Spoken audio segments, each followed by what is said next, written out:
राजस्थान के एक गांव में मोहनलाल का परिवार रहता था, जो हंसी खुशी अपना जीवन जी रहा था।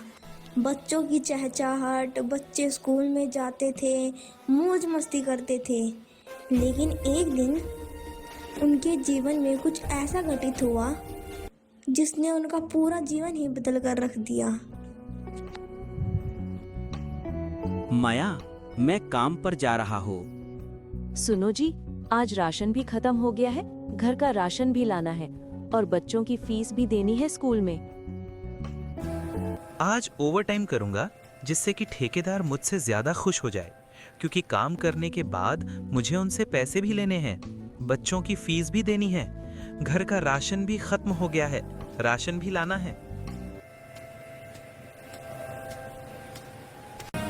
संभल के मोहन, ईंट भारी है। जल्दी काम खत्म कर लेता हूँ, फिर ठेकेदार से पैसों के बारे में भी बोलना है। अरे मेरी कमाई! जल्दी किसी को बुलाओ। इनकी रीढ़ की हड्डी में बहुत चोट आई है, अब ये खड़े नहीं हो पाएंगे।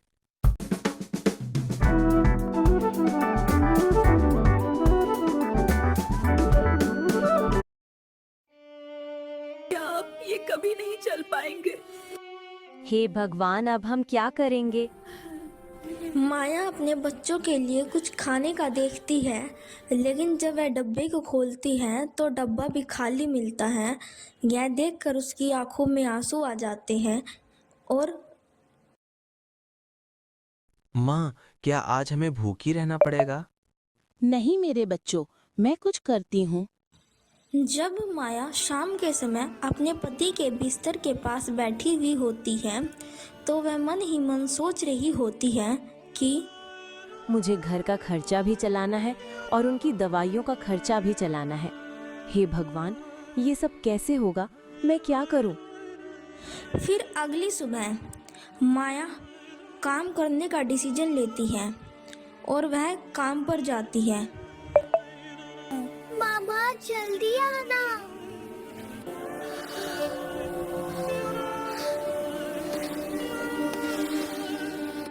मुझे भी नई किताब चाहिए, लेकिन माँ से कैसे बोलूं? माँ तो पहले से ही इतनी परेशान रहती है। और दूसरी तरफ मोहनलाल, जो बिस्तर पर पड़ा हुआ था, वह अपने आप को बहुत ही बदनसीब समझ रहा होता है, क्योंकि वह अपने परिवार की दशा अपनी आंखों के सामने देख रहा होता है। उसे अपने बच्चों की कॉपी किताब फटी हुई सब कुछ दिखाई दे रहा होता है। तो फिर वह कहता, मेरे इस जीवन का क्या फायदा अगर मैं अपने बच्चों को 2 वक्त की रोटी और उनको अच्छा जीवन ना दे सकूं। ऐसे ही मोहन अपने आप को कोसता कोसता सो जाता है। माँ, क्लास के बच्चे मुझे चढ़ाते हैं, मेरी यूनिफॉर्म फटी है। नहीं मेरे बच्चों, मैं कुछ करती हूँ। माया अपने बच्चों को तो कह देती है, लेकिन माया अंदर से बहुत ही ज़्यादा दुखी होती है। वो टूट चुकी होती है। लास्ट में वह भगवान की से प्रार्थना करती है, हे परमात्मा, कुछ करो मेरे मालिक, वरना मेरा पूरा परिवार भूखा मर जाएगा। मुझसे मेरे भूखे बच्चे देखे नहीं जाते और ना ही मेरा बीमार पति जो बिस्तर पर पड़ा है वो देखा नहीं जाता मेरे मालिक। हे सच्चे मालिक, कुछ करो, वरना भूख के कारण हम लोग मर जाएंगे। मोहन के परिवार की कंडीशन इतनी ज़्यादा ख़राब हो जाती है कि गांव में हर जगह उन्हीं के परिवार की बातें चल रही होती है। अरे तुमने सुना है क्या माया की कंडीशन के बारे में? माया का परिवार तो भगवान भरोसे है अब। कितना सहती है बेचारी। अरे तुझे पता है, राजू ने अपनी पढ़ाई छोड़ दी है क्योंकि उसके पापा का एक्सीडेंट हो गया है और वो स्कूल की फीस नहीं दे पाएंगे। बेचारा राजू।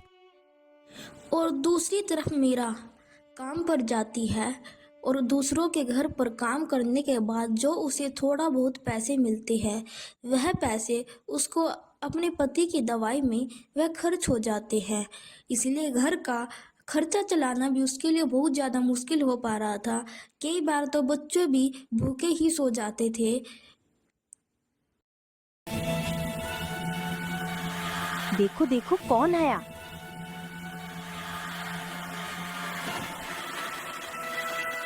राम राम बहन जी। मोहनलाल का घर कहाँ है? सुना है कि मोहनलाल का एक्सीडेंट हो गया है, वो अपने पैरों पर खड़ा नहीं हो सकता और उनके घर की कंडीशन काफी ज्यादा खराब है।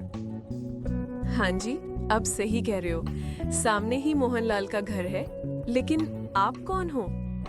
हम संत रामपाल जी महाराज जी के आदेश पर आए हैं। संत रामपाल जी महाराज ने उनके लिए राशन और जिस चीज की उन्हें जरूरत है सभी भेजी है।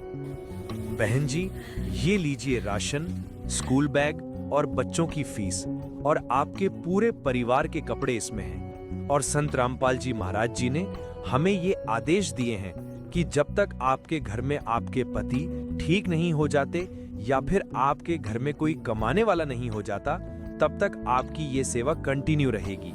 आपको जिस चीज की भी जरूरत हो, आप सभी चीज बिना किसी चिंता से कि हमें बता सकती हैं। आप सच में भगवान बनकर आए हैं मेरे परिवार के लिए।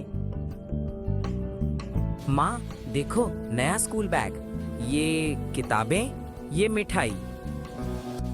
मोहन का परिवार अब बहुत ही ज़्यादा खुश था। बच्चे भी बहुत ज़्यादा खुश थे क्योंकि अब उन्हें किसी चीज़ की फिक्र नहीं थी। आज पूरे परिवार के लिए अच्छे से भोजन बनेगा। अब मोहन का परिवार संत रामपाल जी